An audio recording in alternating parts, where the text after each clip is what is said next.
మోదీ పాలనలో భారత విదేశాంగ విధానం గందరగోళంగా తయారైందన్నారు AICC chief Kharge. Air India ప్రమాదంపైన ప్రభుత్వం నిజాలు చెప్పాలని అన్నారు కాంగ్రెస్ నేత ప్రియాంక గాంధీ. ఎన్డీఏ పాలనలో బీహార్ అభివృద్ధి ఆగిపోయిందన్నారు ఆర్జేడీ నేత తేజస్వి యాదవ్. ఇక ఢిల్లీ ప్రభుత్వం ఎన్నికల హామీలు మర్చిపోయిందన్నారు ఆప్ నేతలు.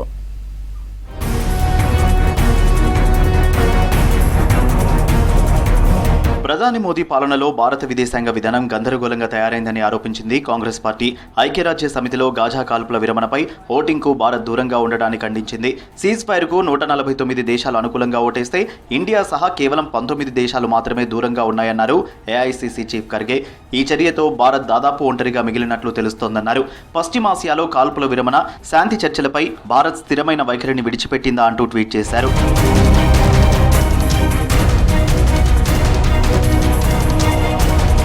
అహ్మదాబాద్ విమాన ప్రమాదం యావత్ దేశానికి తీవ్ర దుఃఖాన్ని మిగిల్చిందన్నారు Congress MP Priyanka Gandhi.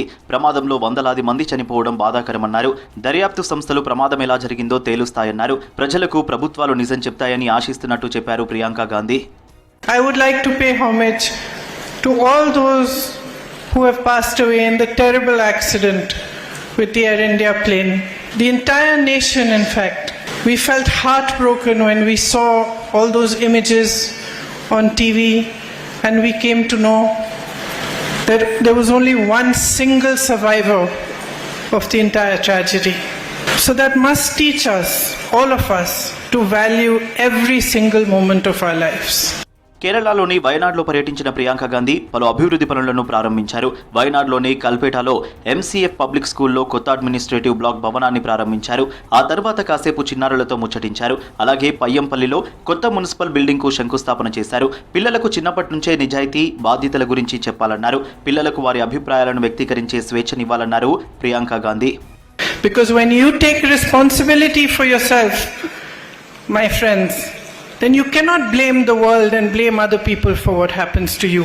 And you have to stand up on your feet and fight for what you believe in, for what you feel responsible for, and what you feel is right. Our heart understands instinctively what is right and what is wrong. Air India విమాన ప్రమాదంపై దర్యాప్తు త్వరగా పూర్తి చేయాలన్నారు SP chief Akhilesh Yadav. అత్యాధునిక technology ఉన్నప్పటికీ ఫ్లైట్లో లోపాలు గుర్తించలేకపోవడం దారుణమన్నారు. విమాన ప్రమాదంపై ప్రజలకు ప్రభుత్వం నిజాలు చెప్పాలన్నారు. అహ్మదాబాద్ లాంటి ప్రమాదాలు మళ్లీ జరగకుండా చూడాలన్నారు అఖిలేష్ యాదవ్. एक बहुत बड़ा हादसा अहमदाबाद में हुआ. न केवल हमने यात्रियों को खोया, पायलट क्रू को खोया, बल्कि बड़े पैमाने पे डॉक्टर्स और उनके परिवार के लोगों को खोया. एक बड़ा सवाल देश के सामने खड़ा है, क्योंकि लोगों को डर हुआ है थोड़ा बहुत कि अब हवाई जहाज में कैसे यात्रा करेंगे. वो भी अभी जांच की रिपोर्ट आनी है. ఎన్డీఏ ప్రభుత్వంలో బీహార్ అభివృద్ధి ఆగిపోయిందన్నారు ఆర్జేడీ నేత తేజస్వి యాదవ్. ప్రజా సమస్యలపై తమ పోరాటం ఆగదన్నారు. బీహార్ ఆర్జేడీ అధ్యక్షుడిగా ఎంపికైన మంగనీలాల్ మండల్ను అభినందించారు. ప్రజా సంక్షేమానికి అలుపెరుగని పోరాటం చేశాడని కొనియాడారు. और आप सब लोगों की जो मांगे हैं, हम लोग जिला में सैनिक कल्याण बोर्ड प्रत्येक जिला में होना चाहिए, इसका हम समर्थन करते हैं.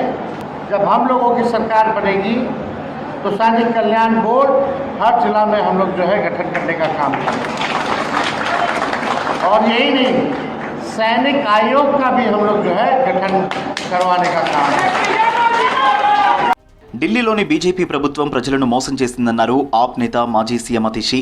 ఎన్నికల హామీలను వెంటనే అమలు చేయాలన్నారు ఆప్ నేతలు.